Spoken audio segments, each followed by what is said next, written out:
whatever your result is the result of what you focus on. So think about this. When we have a lot of problems, if we're focused on the problems, we just create more problems. It's cause and effect. It's 100% cause and effect.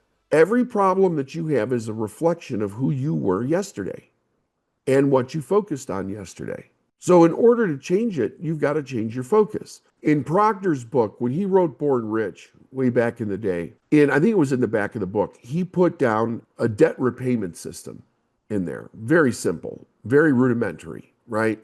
It was actually scoffed at by a lot of people that I saw back in the day. But he was 100% right, and it worked. And the principle behind it was, it doesn't matter how much debt you have, right?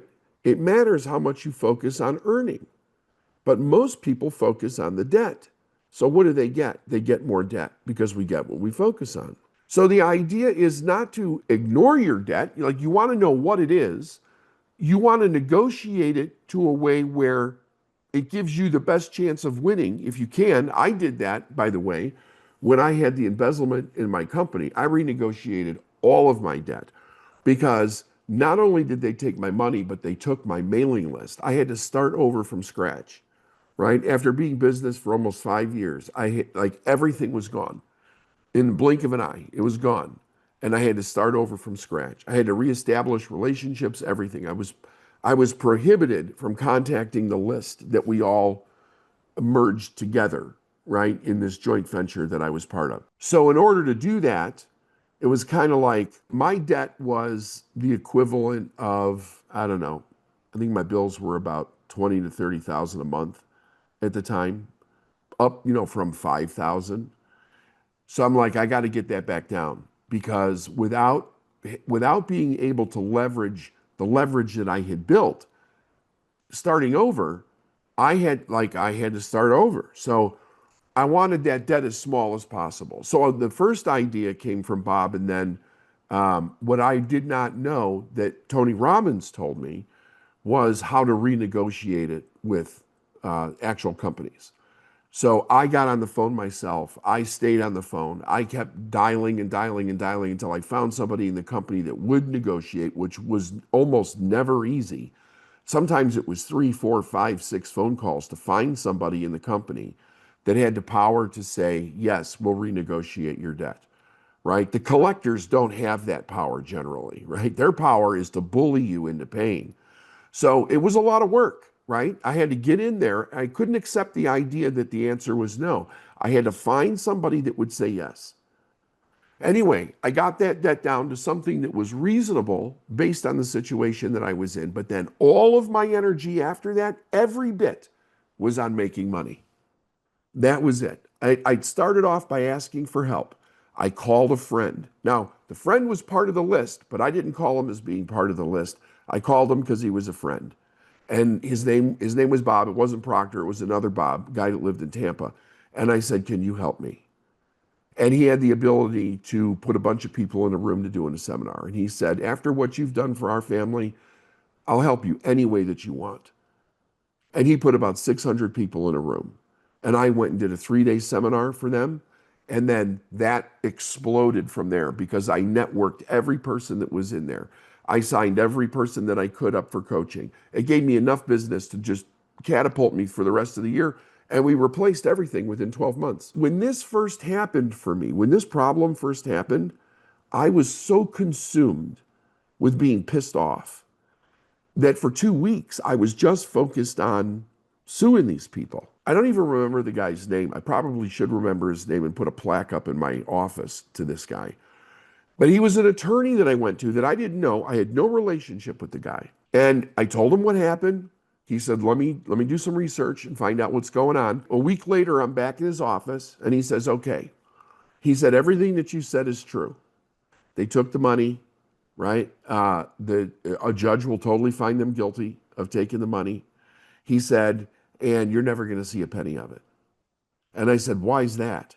Right? So I'm waiting a week thinking to myself, this guy's going to give me really great news, right? Like, we're going to sue the shit out of these people. We're going to get the money back, right? Like, I was being very vindictive. Like, I was breaking all of the stuff that I had learned that week because I was angry. I said, why is it we're not going to get any back? He goes, because they already spent it. He said they took the money because they were in hock up to their eyeballs.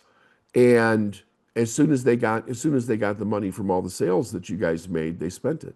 He said, if you want to pursue this, it'll take 2 years. It'll cost you $250,000 and you won't see a penny. He said, but you'll get the justification that the judge puts a stamp on it and says, you were wrong. And I'm just looking at him, right? Like I feel like the blood draining out of my face.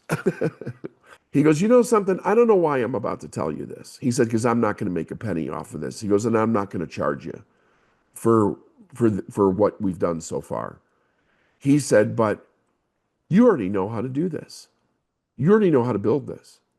He said, don't focus on this. He said, go out there and rebuild it. He said, learn from your mistake and go rebuild it. And when he said that to me, I knew he was right.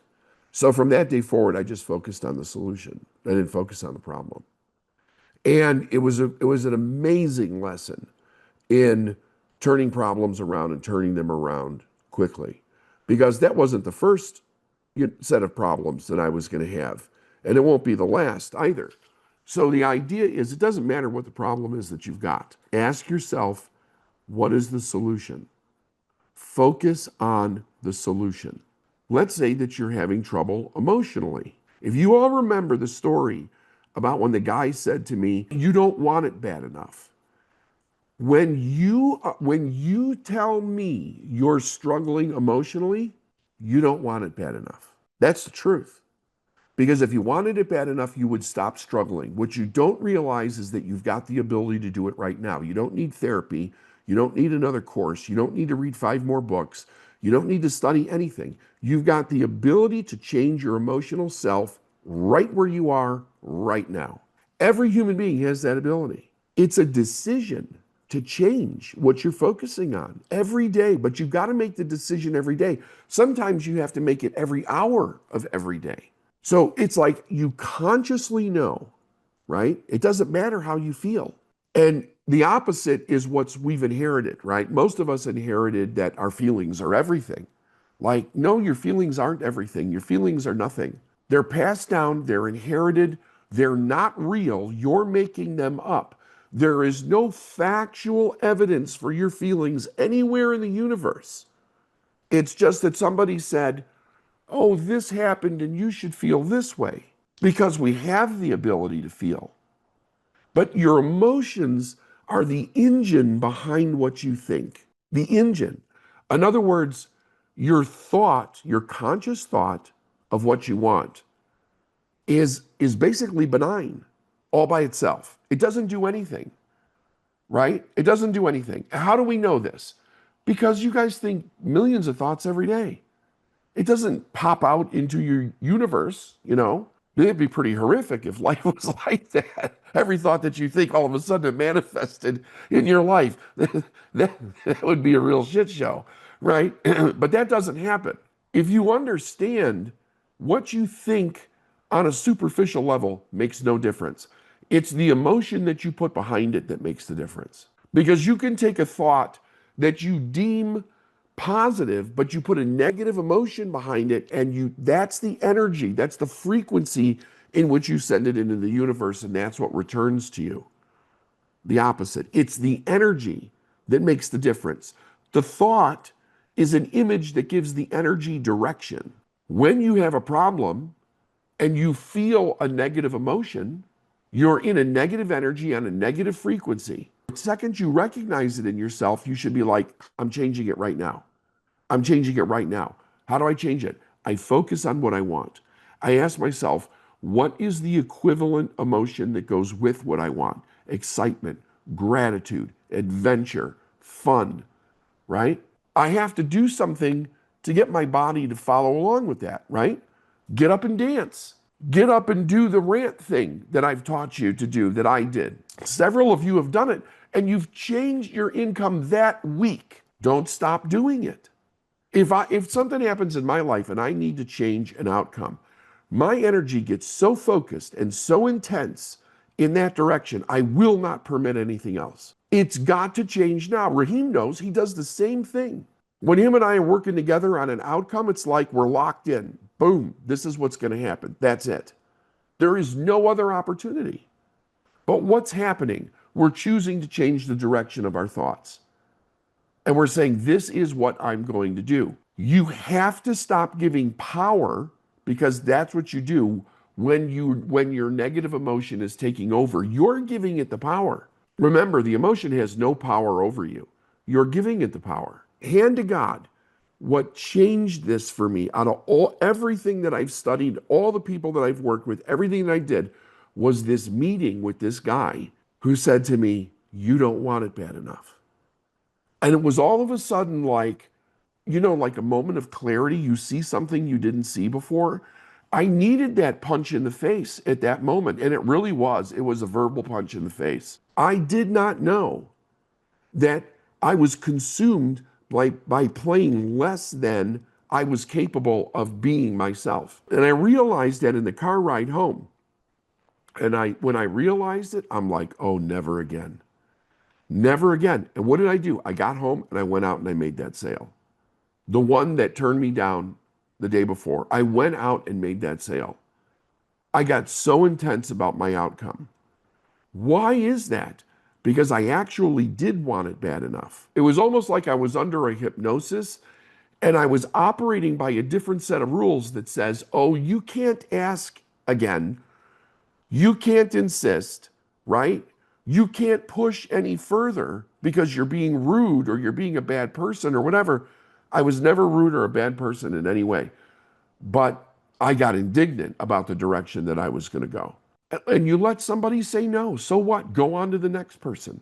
If that emotion grabs you by the neck and it gets you to procrastinate or sit around and wallow in self-pity or not pick up the phone or not go to the extra level of what you're capable of doing, maybe it's asking for a bigger price, maybe it's making some more phone calls, maybe it's going, because another place where this is when there appears to be no way forward, you must find a way. That's what a champion does.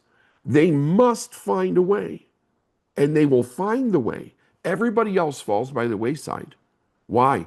Because they allow the emotion to consume them, to create an image and a story in their mind, and it comes down to, I can't. They go back into victim mode, and it's over for them. Are you insisting on your success? It doesn't matter what anybody else thinks either. It's your success, not anybody else's. So our greatest job every day is to control our focus. That's still my greatest. Like that, every one of us has to do the same thing. If I'm going to achieve my goals, and I have to control my focus every day. I can't allow other people to control it.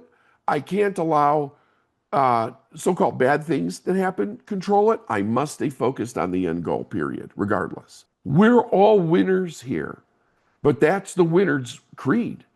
I must stay focused on the end result because the actionable item is not that difficult.